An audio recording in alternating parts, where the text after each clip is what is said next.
বছৰৰ ভিতৰত প্ৰত্যেক বছৰত আমি 6জন 7জন 8জন কৰি ডিএছপি পাম, মেজিষ্ট্ৰেট পাম।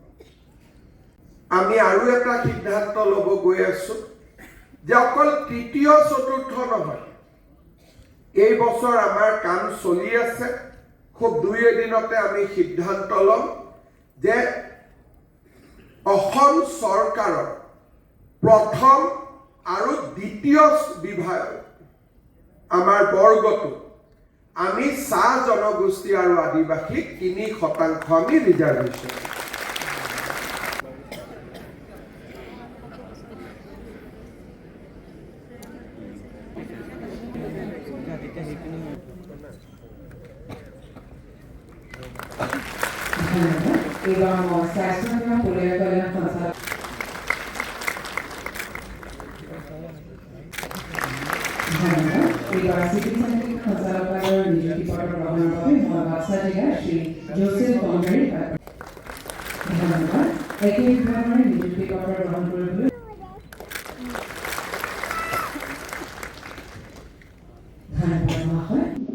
Director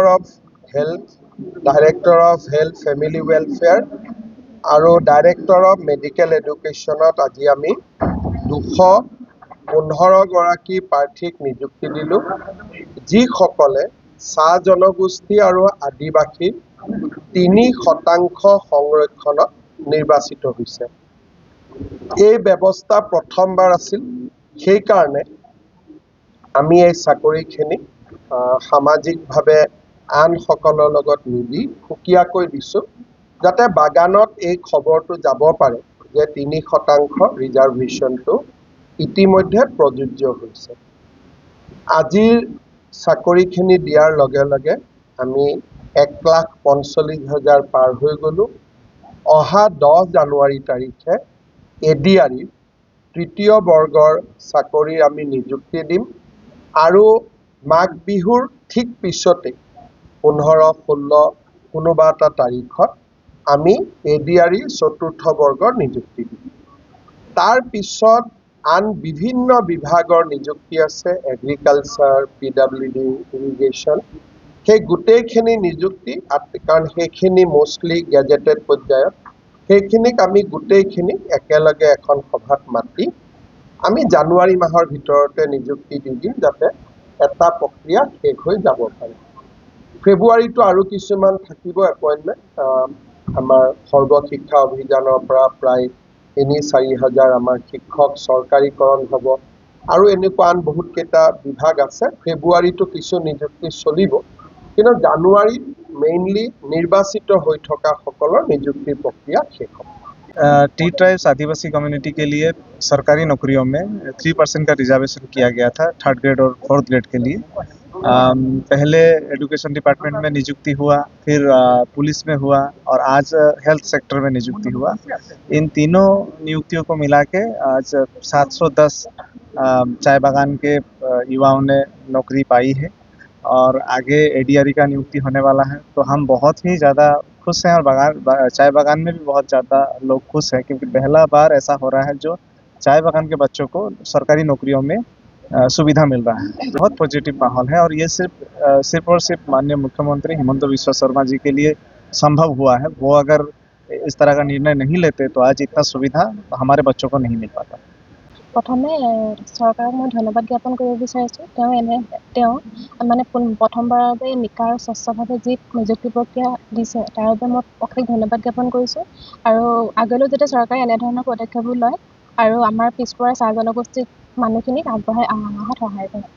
হয়, আগতে মানুহৰ কাৰণে চাকৰি পোৱাটো এটা সপোন নিচিনা আছিলে, কিন্তু চৰকাৰৰ এই পদক্ষেপটো দেখি আৰু যিখিনি ল'ৰা ছোৱালী এতিয়া মানে আছে পঢ়ি আছে বা সেইখিনি ল'ৰা ছোৱালীও মানে পৰীক্ষাৰ যিখিনি নিযুক্তি প্ৰক্ৰিয়াৰ পৰীক্ষাবিলাক পাতে, সেই পৰীক্ষাবিলাক বাছনি পৰীক্ষাৰ বাবে প্ৰস্তুতি চলাই আছে। তেওঁলোকে অহৰহ চেষ্টা কৰিছে আৰু তেওঁলোকে চেষ্টা কৰিলে নিকাভাৱে প্ৰক্ৰিয়াটো পতাৰ বাবে আৰু তেওঁলোক সফল হ'ব। তাৰ কাৰণে এই চৰকাৰখনকতো যিমান ধন্যবাদ দিলেও আচলতে কমেই হ'ব, কাৰণ কিয়নো আমাৰ যিহেতু টি ট্ৰাইবৰ যিটো ইমান পিছপৰা এটা ট্ৰাইবক যিটো সন্মানেৰে মানে আমাৰ এইখন হিমন্ত বিশ্ব শৰ্মা চৰকাৰ, বিজেপি চৰকাৰে যি ধৰণে আমাক চাইছে, বা যিটো সুযোগ দিছে সেইটোৰ বাবে আমি যিমানবাৰ ধন্যবাদ জনাম তেখেতক কম হ'ব। এই ক্ষেত্ৰতো ক'বই লাগিব যিটো স্বচ্ছ আৰু নিকাৰে তেখেতসকলে যি ধৰণে আমাক আজি এপইণ্টমেণ্ট ল'বলৈ আমি মানে আজি সুযোগ পালোঁ, সেইটো স্বচ্ছ আৰু নিকাৰ মাধ্যমেৰে হৈছে। সেইটো আমি সকলোৱে বুজিব পাৰিছোঁ বা সকলোৱে আমি দেখাও পাইছোঁ। আৰু আমাৰ নিজৰ ক্ষেত্ৰতে মই এটা উদাহৰণ, মই ইমান দিনৰ পৰা চেষ্টা কৰি আছিলোঁ। আজি স্বচ্ছ আৰু এইখন চৰকাৰে স্বচ্ছ আৰু নিকাৰে যিটো চিলেকশ্যন প্ৰচেছ সেইটো কৰাৰ কাৰণে হাতত লোৱাৰ বাবে আজি মই মানে ছাকচেছ হ'বলৈ পাৰিছোঁ। আপোনাক কোনটো পোষ্টত নিযুক্তি দিয়া হৈছে?